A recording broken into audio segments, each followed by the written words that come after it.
So this is the bird garden that we've been working in, and I am working on getting everything transplanted here, and also anything new that I need in the fall, and then also a bird bath area so that there is water for the birds.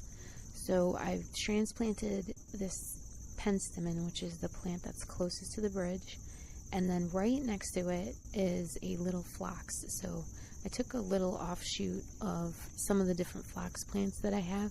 I also had some phlox that I could just 100% transplant into this garden. So I probably put in here another 7 or 8 different phlox. So one type is a native phlox, and it's about a 4-foot tall plant that is like lavender color. And then also I have different hybrid phlox that are different shades of pink. So I have all those in this garden I just put in.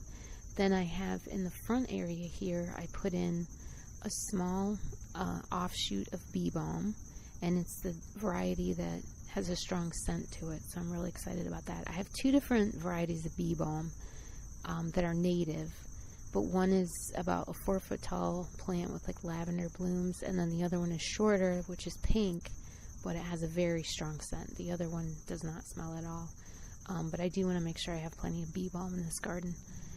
So then next to it is a black mondo grass plant, which is an ornamental grass, and it stays about this size. So it's about, 6 inches tall, 8 inches tall, something like that.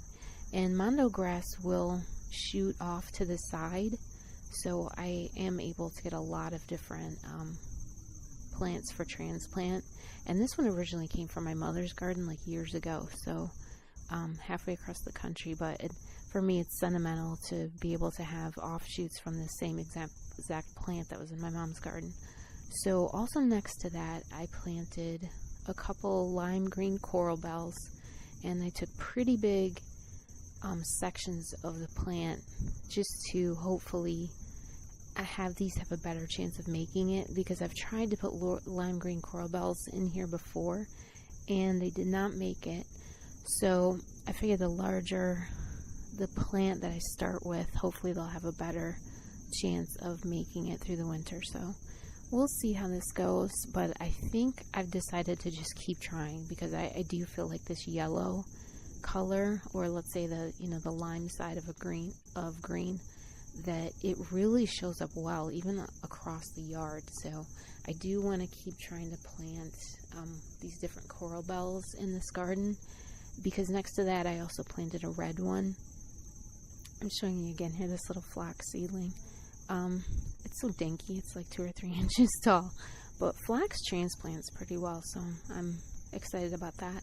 So here you see the black mondo grass, and then that little offshoot of bee balm. So both bee balm and phlox will have like a new volunteer plant from the side, and it's still attached to the root system, so you do have to cut through that, and then I'm able to transplant those. And I do have some level of success with doing that. So this is the main rose in this garden, and this is a Dick Clark rose, and it's a pretty vigorous rose. So I would say, actually I think I looked it up and it said it was a grandiflora rose, but it is so pretty. But it's a pretty hardy plant, so I feel like this is going to, it's been here for a year or two, so I know it will do well. And then you saw the zinnias, those reseeded themselves. And then here I had 2 just like leaves that fell off of the lime green coral bells, so I thought, well, I'll just plant them, because they did have nodes on the bottom, even though this doesn't normally succeed. I figured I definitely don't want to throw them in the trash, so I'm going to just try and see if I can get plants out of these.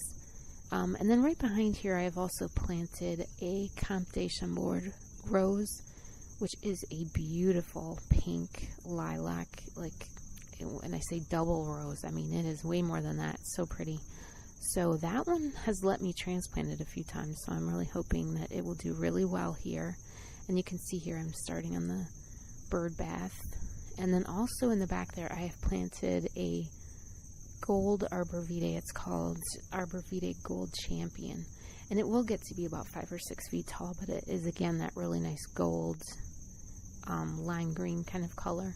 which I do think this garden needs. It needs some variety in color from foliage and some evergreen color. So hopefully these will do well here. As far as arborvitaes go, I've never lost one, so I feel like, you know, this one was kind of expensive, but I feel like it's worth it because I've never had an arborvitae die that I've bought and planted.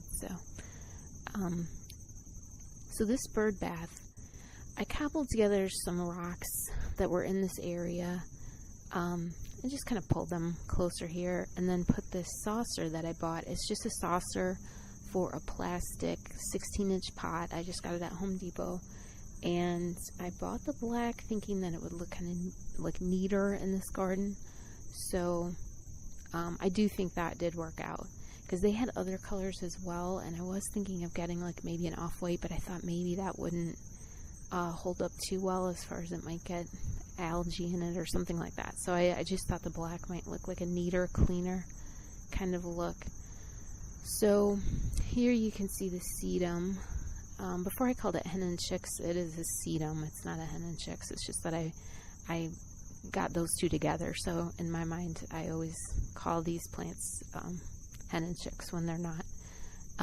But you can see the sedum is blooming, have purple cone flowers blooming, have a little bit of dianthus blooming. So, you know, it's late September, so I don't really expect a whole lot of flowering going on in the garden. But like my zinnias are still blooming. They're just like actually coming into bloom at this point, and those are reseeded from last year. So the birds actually do at this point have a decent amount to eat. And I have seen birds in here. I've been observing. I've definitely seen squirrels in here too, but I have definitely seen the birds in here. So I feel like, you know, even at this point, they're definitely here, and I have a full feeder for them. So this is back to the bird bath area, and I got 2 more bags of rocks just to do kind of a refresh on those rocks. I feel like it really helps to clean it up. So I got 1 bag of white marble chips, and then I got another bag of Mexican beach pebbles, and I just feel like this turned out like really well as far as what I was looking for, because I feel like the birds will come down if you know, I filled the bird bath with water, and if the rocks are a little bit wet as well. There was a bird that already hopped on over, but I like to do things that are really practical and that things that I think the birds will actually like. So this is under a butterfly bush, and it's shady, but it's right on the edge of a very sunny area, and it's very close to a squirrel-proof bird feeder. So I'm just really hoping that the birds like this area. But I will say there's a lot of interest already from, like, I mean, immediately the bees came. They were like so excited about water. I don't know. And then other insects as well. So hopefully the insects won't outweigh the birds here. But I do think that this is going to work out. So I'm really happy about that. I could just take that saucer and I just poured the rock out, washed it out, and refilled it. It was very simple. So that is kind of a big deal for me. I'm always concerned about being able to clean any kind of a bird bath area. So this seems to work out pretty well here. So I am going to do one more segment of this bird garden before fall. And since I have everything transplanted and I have the new things planted, I'm going to fertilize it and then have like mulch everything and kind of just do any finishing touches I want to do before fall. So thank you so much for watching, and I hope you can come back for part 3.